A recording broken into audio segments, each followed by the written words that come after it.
Gloria a Jesús. Dios les bendiga. Dios les bendiga más. Alabamos el nombre del Señor por su bondad.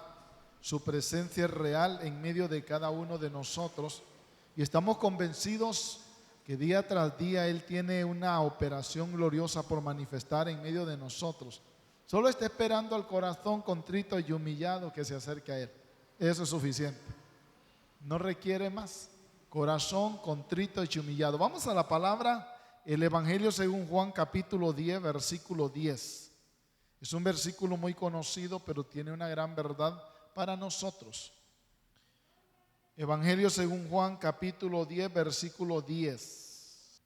Y leemos en el nombre del Padre, del Hijo y del Espíritu Santo. El ladrón no viene sino para hurtar y matar y destruir. Yo he venido para que tengan vida y para que la tengan en abundancia. Amén. Tomen asiento, hermanos. Hemos estado compartiendo 6 puntos importantes sobre la guerra espiritual, considerando con gran claridad que cada día nosotros necesitamos darnos cuenta que aunque no lo entendamos y aunque quizá nunca pase por nuestra memoria y la evidencia en medio de nosotros no sea efectiva al respecto, usted está en guerra espiritual. Aún los inconversos están metidos en la guerra espiritual. El asunto es que cada día nosotros vamos a considerar el elemento de cómo actúa el enemigo en la guerra espiritual y cómo nosotros estamos en medio de ella. Hemos ya hablado que no importa si conozca o no conozca a Cristo, la persona está involucrada en esa guerra. Si no lo conoce, la persona está involucrada bajo el dominio de Satanás. La controla, la gobierna, la dirige. Y como consecuencia no puede hacer nada en lo absoluto para poder liberarse de tales situaciones porque está bajo el poder y el dominio del príncipe de las tinieblas. Como dice el apóstol Pablo en Efesios capítulo 2, está bajo la potestad del príncipe del aire, el espíritu que opera en los hijos de desobediencia. Y eso está ahí, hermano, plasmado en la palabra y nosotros tenemos que considerarlo. Nos salimos o estamos adentro, estamos en la guerra. Yo no le recomiendo que se salga, hermano. No le recomiendo que se salga porque ahí sencillamente será víctima completa, una presa fácil del enemigo. Como consecuencia, la guerra espiritual nos plantea diversidad de situaciones y hemos mencionado o estamos mencionando 6 cosas, de las cuales hemos mencionado 5. Y hemos mencionado en la primera que nosotros tenemos que considerar que la batalla espiritual inicia en nuestra mente. Es un punto muy importante porque eso nos ayudará a mantenernos a la vanguardia, vigilantes, que nuestra mente no se vaya a convertir en un terreno fértil para que el enemigo logre la victoria en la guerra espiritual. Por eso usted y yo cuidaremos todo lo que llega a la mente, los pensamientos que van por ahí. Usted, como ya nos dice el apóstol Pablo en Filipenses 4:8, usted va a cuidar qué es lo que está pensando, en lo puro, en lo honesto, en lo amable, en lo que tiene buen nombre, en lo que tiene virtud, en todo lo que es digno de alabanza, en eso piense, dice el apóstol Pablo.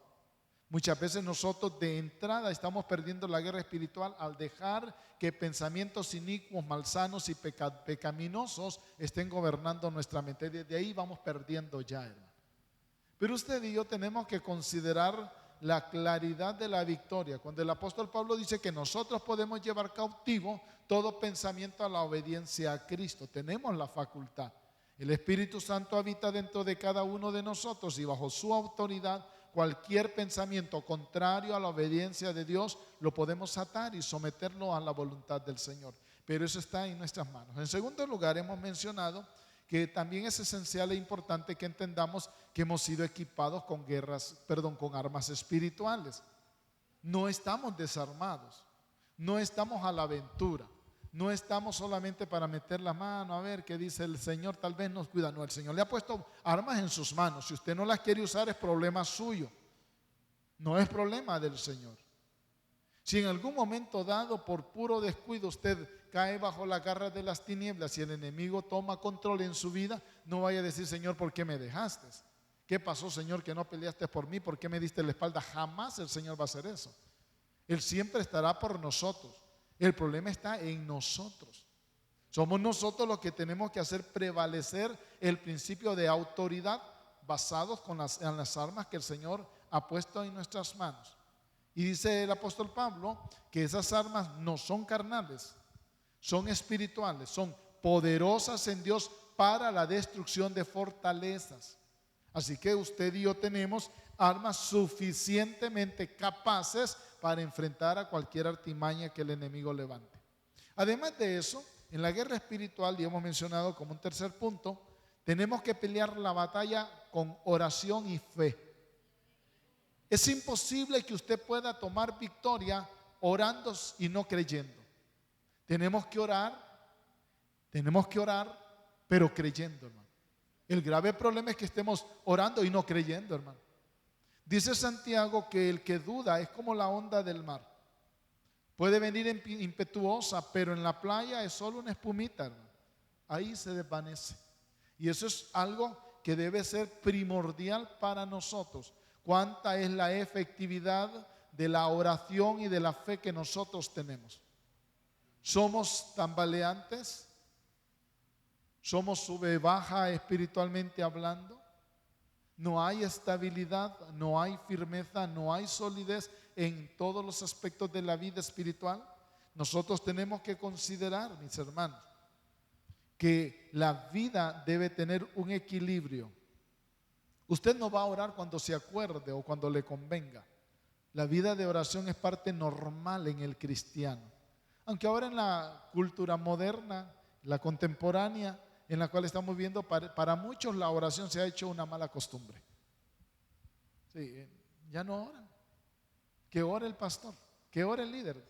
Ya Cristo oró por nosotros, terminan diciendo. Ya, ¿para qué vamos a orar si ya Cristo oró por nosotros? Capítulo 17 de San Juan, la oración intercesora de Jesús, esa oración sacerdotal nos ha cubierto. Ya, ¿para qué vamos a orar? Y el enemigo me empieza a aplaudir. Siga así. Está bueno, le dice. Eso es lo que quiero yo.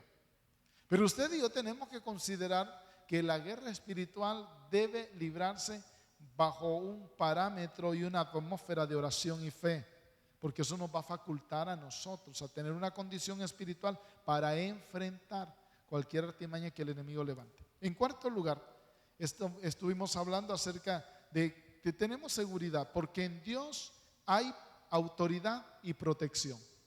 No vamos a estar orando con temores, hermano. No vamos a estar orando asustados. No vamos a estar orando inseguros. Vamos a estar orando creyendo, hermano. Creyendo que tenemos al Señor con nosotros, que es más poderoso el que está con nosotros que el que está en el mundo. Que si Dios está con nosotros, ¿quién contra nosotros?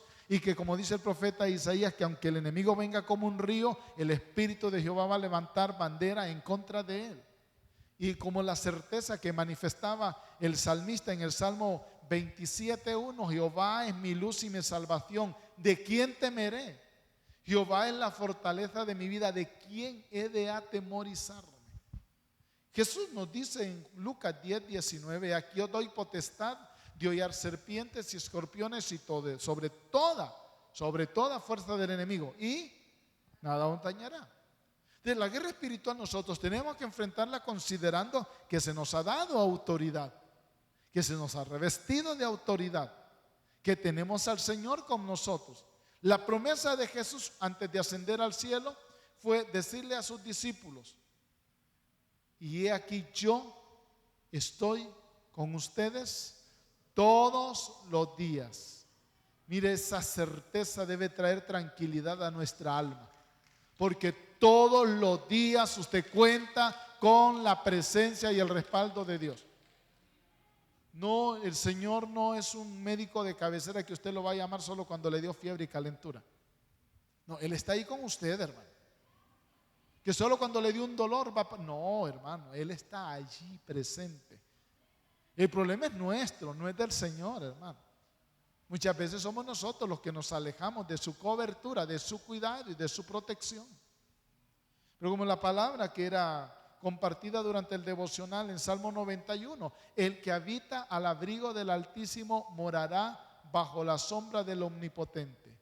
Diré yo a Jehová, esperanza mía y castillo mío, mi Dios, en ti confiaré. ¿En quién voy a confiar? En el Señor, hermano. Entonces, cuando nosotros estamos considerando que contamos con la presencia del Señor y que es en Él que nosotros tenemos autoridad y protección, vamos a enfrentar la batalla sin duda y sin temores, hermano. Vamos a librar la batalla considerando claramente que hay un respaldo sobre cada uno de nosotros y que no importa lo que el enemigo intente hacer alrededor nuestro, estamos tranquilos y estamos seguros porque tenemos al Señor de nuestro lado. Y eso es lo que cuenta, hermano. Entonces, usted y yo no tenemos autoridad por nuestra propia cuenta, la tenemos porque el Señor está con nosotros. Es una autoridad delegada pero efectiva. Es una autoridad que se nos ha otorgado pero tiene poder, hermano. Y podemos enfrentar con toda seguridad y confianza esa verdad. Y estamos en el punto número 5. En esta guerra espiritual tenemos que verla tal cual es. Hay un solo enemigo con su organización, el diablo. Ese es nuestro enemigo, hermano. Ese es nuestro enemigo. Y la semana anterior mencionábamos cuántas veces el mismo enemigo consigue que nosotros desviemos la mirada de él y la llevemos a un hermano, a un amigo, a un familiar, a alguien conocido, a un compañero de trabajo, que en lugar de estar librando la batalla en contra de las tinieblas, empecemos a pelear con el hermano, con el conocido, con el vecino, con el amigo, con el compañero de trabajo, con la esposa, con el esposo, con los hijos, con la suegra, con el suegro. Y el enemigo aplaude cuando usted y yo desviamos la mirada en la batalla espiritual y empezamos a pelear con los humanos. Usted y yo tenemos que considerar que si bien es cierto, son seres humanos que muchas veces el enemigo utiliza para atacarnos, no son ellos, sino que son instrumentos del enemigo para atacarnos. Pero usted vea lo que está detrás, hermano. Usted mire el efecto de lo que viene atrás. Pero de pronto usted se va a encontrar peleando con un hermano, peleando con la esposa, peleando con el vecino, cuando con quien usted debería entender está peleando es con el diablo. Y el apóstol Pedro nos dice en su primera carta, en el capítulo número 5, versículo 8, que nosotros tenemos que ser sobrios y que tenemos que velar. ¿Por qué? Porque vuestro, ¿qué dice? Adversario. ¿Quién es ese adversario? Clarito lo dice, hermano. No dice su esposa, vuestro adversario, tu esposa. No dice así. Tu hijo rebelde. No dice eso, hermano. El diablo. El diablo. Y yo sé que nosotros tenemos que ser equilibrados en el sentido de saber atribuir las situaciones que están albergándose a nuestro alrededor para que no le atribuyamos todo al enemigo. Porque hay cosas que no son de otras personas y no son de nosotros. De nosotros, no ni de otra persona, sino de nosotros. Que hay un problema en nosotros. Y para librarnos nosotros, ¿verdad?, de la responsabilidad, fue el diablo, hermano. Ay, hermano, me dio una descarriada. Es que ese diablo, no. No, ahí el diablo no tuvo nada que hacer, hermano. Porque esa no hay guerra espiritual. Esa es pelea contra su vieja naturaleza. Y nosotros tenemos que saber distinguir entre la batalla real, espiritualmente hablando, y la batalla que tenemos con nuestra vieja naturaleza. Porque esa es otra lucha, hermano. Ese es punto y aparte. Ahí es con usted mismo que está guerreando. Pero cuando hablamos de la guerra espiritual, el que viene a la cabeza, el que dirige un ejército, se llama Satanás, conocido como diablo también. Entonces nosotros tenemos que considerar que ante esta batalla, que hay un enemigo ahí, debemos de ser cuidadosos porque somos nosotros los responsables de alimentar y de cuidar nuestra vida espiritual. Para que usted pueda tener autoridad contra ese enemigo, usted tiene la responsabilidad de alimentarse espiritualmente, de cuidar su vida espiritual, para que el enemigo no gane ventaja, como dice el apóstol Pablo. Porque cuando nosotros no descuidamos, el enemigo gana ventaja. Y dice el apóstol Pablo que nosotros no ignoramos sus maquinaciones. Hay un enemigo que está maquinando, que está intentando hacernos caer en la trampa. La actitud nuestra será determinante para que o el enemigo realmente, como dice el apóstol Pablo, pueda ganar ventaja, o por el contrario, nosotros sigamos manteniendo la autoridad sobre el enemigo. ¿Por qué razón? Porque él va a llegar hasta donde usted se lo permita. Él va a llegar hasta donde usted le abra la puerta. Aunque, por ejemplo, en el caso de Job, usted pueda decir, no, si Job era un santo, un consagrado, un dedicado. Mire la descripción que Dios da en el capítulo 1, versículo 1. Pero usted, cuando en el capítulo 42 lee acerca de lo que Job dice, dice de esta manera: de oídas te había oído, mas ahora mis ojos te ven. Era un hombre que sabía guardarse, pero no tenía una intimidad profunda con su Dios. Y eso es lo que usted y yo debemos de estar revisando. ¿Cuántas veces nosotros sabemos tanto de Dios, hermano, pero no hay una intimidad real con nuestro Dios? Entonces Dios quiere que nosotros entendamos que esta es una realidad, hermano, que estamos viviendo una verdad palpable, visible, que estamos librando una batalla y que tenemos un enemigo que intentará afectarnos, dañarnos. Y que para eso nosotros tenemos que estar buscando cómo estamos viviendo, alimentándonos en nuestra vida espiritual. Porque si no logra arrinconarle hacia el pecado, por lo menos intentará opacar su gozo, por lo menos intentará quitarle la paz, por lo menos intentará quitarle la tranquilidad. Y eso ya es una ganancia, hermano. Para el enemigo ya es una ganancia. ¿Cómo es posible que usted, siendo cristiano, diga, ay, qué tumulto el que tengo yo dentro de mi vida? Qué relajo el que tengo dentro de mí. ¿Cómo es posible si Jesús dijo, la paz os dejo, mi paz os doy, y yo no la doy como el mundo la da? Entonces, si no hay paz dentro de nosotros, hermanos, la promesa de Jesús no se hace real en nuestras vidas. ¿Y quién tiene la culpa? Nosotros, hermanos. Porque nosotros permitimos que el enemigo invadiera un espacio donde él no tiene autoridad si nosotros no se lo permitimos. Entonces Dios quiere que entendamos el cuidado. No es que vamos a andar, hermano, viendo a ver dónde. No, así no, hermano. Que nos vamos a comportar como hombres y mujeres de Dios, sí. Pero no es que vamos a andar como que tuviéramos un delirio de persecución, hermano. Sí. No nos vamos a comportar de esa manera. Porque es peligroso, hermano, caer con un delirio de persecución. Ay, el diablo por ahí. Ay, no estará por ahí abajo. No, hermano. Se metería debajo de la cama. No, él no necesita meterse debajo de la cama. Yo no sé si le ha dado miedo alguna vez pensando que el diablo está debajo de su cama, hermano.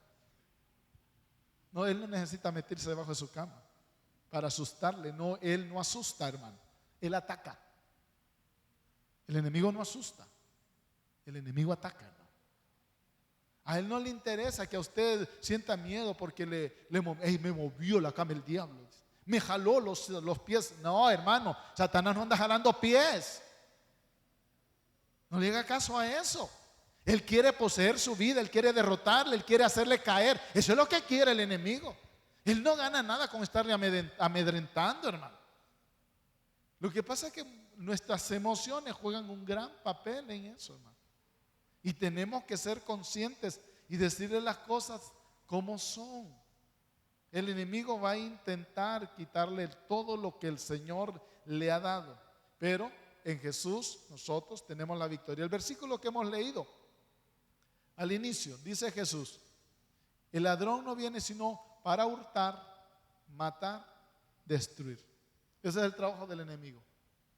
Pero contrario a eso, dice Jesús: yo he venido para que tengan vida, y vida en abundancia. Una vida abundante, hermano. Una vida que debe verse. Una vida que debe reflejarse. Usted y yo, donde vayamos, debemos ir mostrando la vida de Dios. La gente tiene que ver. Y quizás no resplandezca como Moisés para ponerse un velo, ¿verdad? Pero su rostro debe brillar de la presencia de Dios. Nosotros tenemos que mostrar donde sea que vayamos. No es que diga a la gente, ahí viene el amargado, ahí viene el peleón. Imagínense si ese es el concepto que vierten de nosotros, hermano. Y entonces, ¿dónde está la vida abundante? ¿Dónde está la vida de paz, la vida de gozo que el Señor ofrece a cada uno de nosotros? He ahí la grande responsabilidad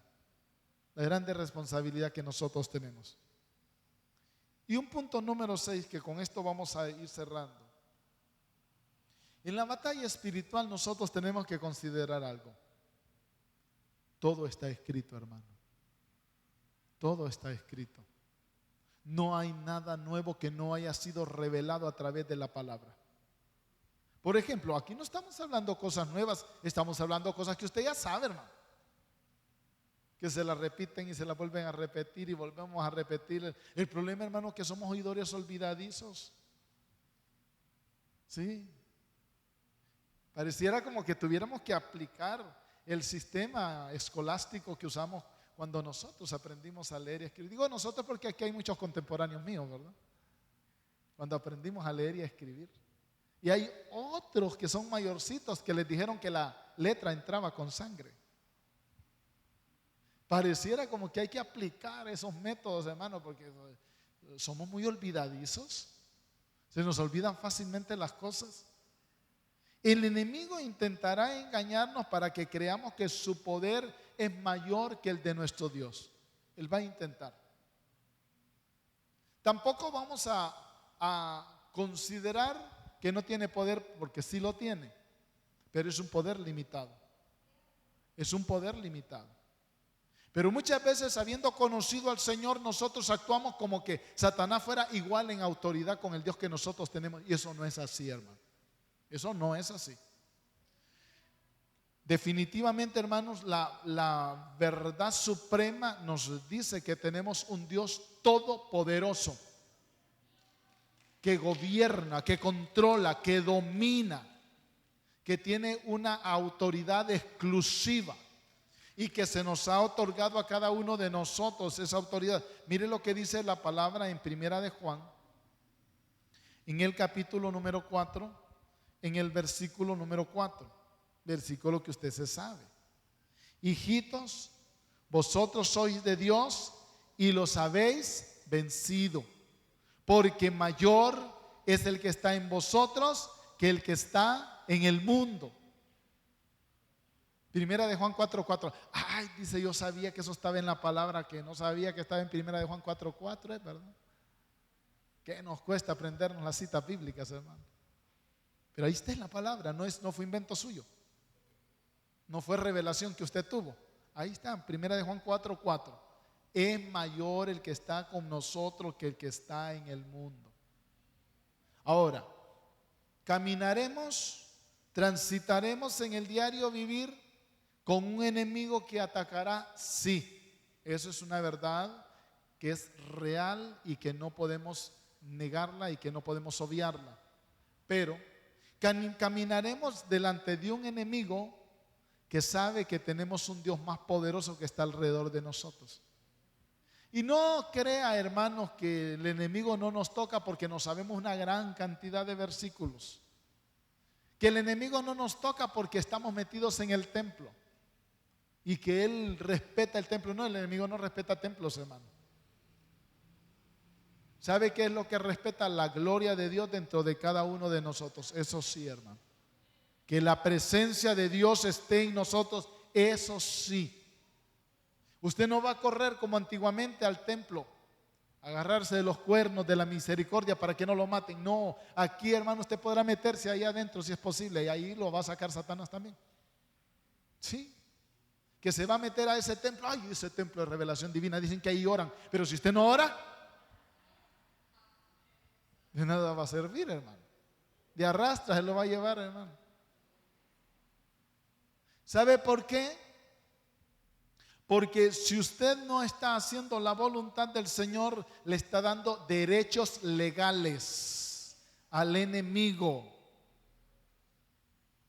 Y le va a decir: aquí traigo la carta de respaldo para allanar su propiedad. Y se le va a meter. Porque no tiene sellado. Porque tiene apertura. Porque usted le ha delegado a Satanás la autoridad que usted mismo debería de vivir. Son principios que para cada uno de nosotros tenemos que establecerlos con gran claridad. El Dios que nosotros tenemos ha tenido autoridad, sigue teniendo autoridad y seguirá teniendo autoridad. Que usted y yo tenemos que comprender que Satanás fue una criatura hecha por Dios. Y de repente alguien le puede decir por ahí que no conoce las Escrituras: ¿y por qué Dios hizo a Satanás? Es que Dios no hizo a Satanás. Él hizo un ángel hermoso. Él hizo un ángel bello, hermano, y le delegó autoridad. Pero él determinó levantarse en contra de Dios. Él decidió. El orgullo, la altivez y la vanagloria de su hermosura le hizo creer que era capaz, que podía lograr levantarse contra Dios. Y tanta influencia tiene. Yo les decía hace unas semanas en el grupo familiar que el primer influencer de todo el universo es Satanás, hermano. Miren, hermano, en el cielo conquistó una tercera parte de los ángeles. Si fueran 100 ángeles, se conquistó 33. Los ángeles viendo la gloria de Dios. Los ángeles contemplando la presencia de Dios. Y Satanás empezó a influenciarlos. Como muchos por ahí, ¿verdad?, que aparecen en las redes sociales, influencers. Y le dice: déjese esta mecha así larga y córtese rapado lo demás. Aparecen un montón con la cabeza rapada y una mecha larga acá. Porque como el ser humano no tiene principios ni tiene dominio, es influenciable fácilmente. Consideremos nosotros, ¿verdad? Satanás intentará influenciar su vida también. Pero he aquí la gran verdad de la cual nosotros nos percatamos y con la cual nos cubrimos. El Dios que nosotros tenemos es más poderoso. Y es una verdad real, perenne, permanente, eterna. Hemos creído en un Dios poderoso. No es posible entonces que usted esté permitiendo que ese influencer esté atrayendo su atención por muchas ofertas que le presente, por muchas formas y maneras que le traiga a su vida. Usted dice: si eso que me estás ofreciendo, eso es una basura delante de lo que yo he recibido del Señor. El apóstol Pablo lo afirma en Filipenses: todo lo que yo estimaba como algo precioso, ahora lo considero como una basura en comparación con lo que yo he alcanzado y he recibido del Señor. Así que nosotros tenemos que valorar eso, hermano. Tenemos un Dios poderoso, un Dios glorioso, que nos hace mantener la verdadera autoridad, hermano. No es usted, sino el que está con usted. Y eso lo debemos de asegurar siempre. Ahora, el diablo podrá hacer solo lo que Dios le permita. Nada más. Nada más. Y el ejemplo lo tenemos ahí en el libro de Job. Cuando Dios le dice a Satanás: no has considerado a mi siervo Job, un hombre íntegro, un hombre recto, un hombre consagrado, un hombre apartado del mal. Le dice Satanás: él no te sirve de balde, él te sirve porque lo has rodeado. Tócale todas las cosas y vas a ver si no blasfema en tu misma cara, le dijo. Te doy permiso, le dijo. Fue y le quitó todo, hermano, todo, lo que se llama todo. Los hijos, los camellos, las ovejas, los cultivos, las casas, lo dejó en la ruina. Y cuando le hubieron llevado toda la información a Job de todo lo que le había pasado, dijo: Jehová dio, Jehová quitó, sea el nombre de Jehová bendito. ¿Te fijas? Le dijo el Señor a Satanás. ¿Te fijas? Le dice, es que no lo has tocado a él, le dice. Piel por piel, todo lo que el hombre tiene, eso dará por su vida, le dice. Tócale su cuerpo y no vas a ver si blasfema en tu propia cara. Tócalo, le dijo. Una llaga desde la cabeza hasta los pies como sarna. Y Job, mire, con un tiesto se rascaba.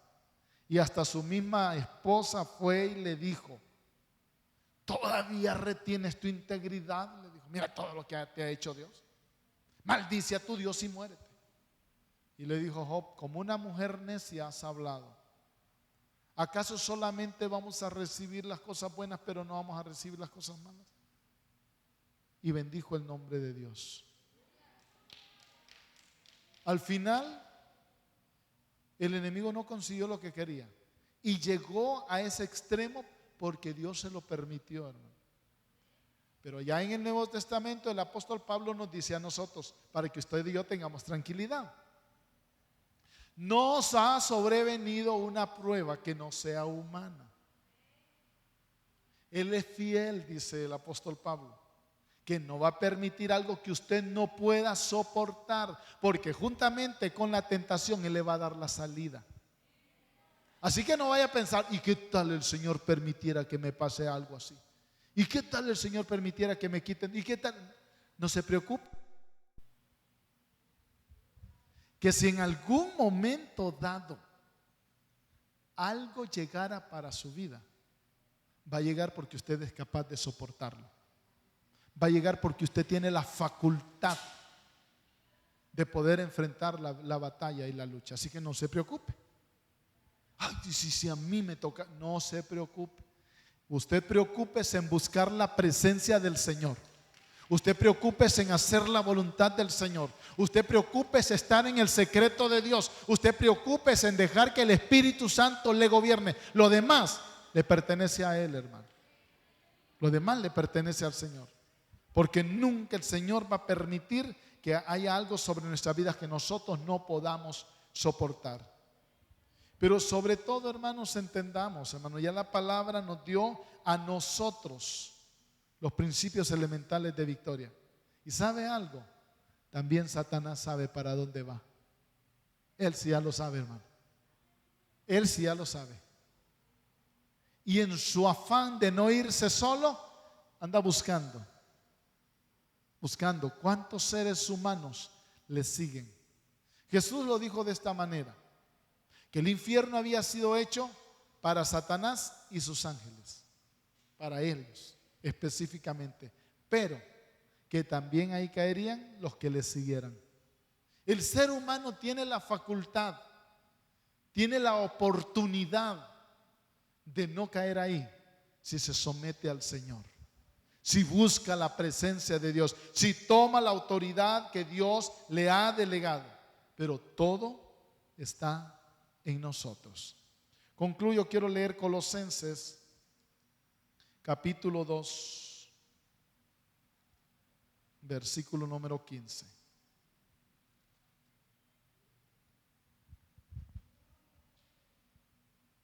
Y despojando a los principados y a las potestades, los exhibió públicamente, triunfando sobre ellos en la cruz. Colosenses 2:15. Ese es un versículo que usted debe saberse de memoria, hermano. Colosenses 2:15. Porque es un versículo que habla de la victoria legal. Ve el versículo que antecede, el 14. Anulando el acta de los decretos que había contra nosotros. había un acta de decretos contra usted y contra mí, hermano. Y era legal. Estamos hablando de algo legal. Los abogados deben saber esto. Satanás no está con argumentos inventados. Satanás está con argumentos sólidos. Y muestra, aquí está. Hay un acta de decretos. Me entregaste la autoridad. Pero, dice el texto, que él anuló el acta de los decretos que había contra nosotros, que nos era contraria, y la quitó de en medio. ¿Y qué hizo con esa acta de decretos? La clavó en la cruz. La clavó en la cruz. Ahí terminó la autoridad, el dominio que Satanás tenía en contra suyo y mío. Hasta ahí llegó.